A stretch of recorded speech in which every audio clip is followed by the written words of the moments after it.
বিসমিল্লাহ, আসসালামু আলাইকুম রহমতুল্লাহ বারাকাতুহু।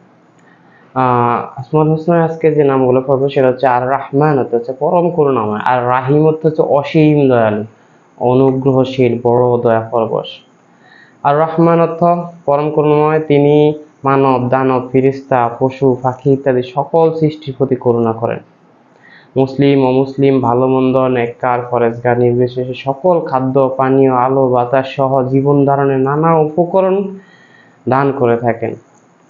আর রাহিমত হচ্ছে অসীম দয়ালু, পরম অনুগ্রহশীল, তিনি ইমানদারকে দুনিয়া আখিরাত বিশেষভাবে দয়া করেন, অর্থাৎ দুনিয়াতে তাদের হকের পথ দেখান, হকের পথে প্রতিষ্ঠিত রাখেন, নেক কাজ করার শক্তি সামর্থ্য দান করেন, আখিরাতে তাদের হিসাব নিকাশ সহজ করে ফুলসিরাত পার করেন, তাদের হিসাব নিকাশ সহজ এবং জাহান্নামে শাস্তি থেকে হেফাজত করেন, জান্নাতে প্রবেশ করান।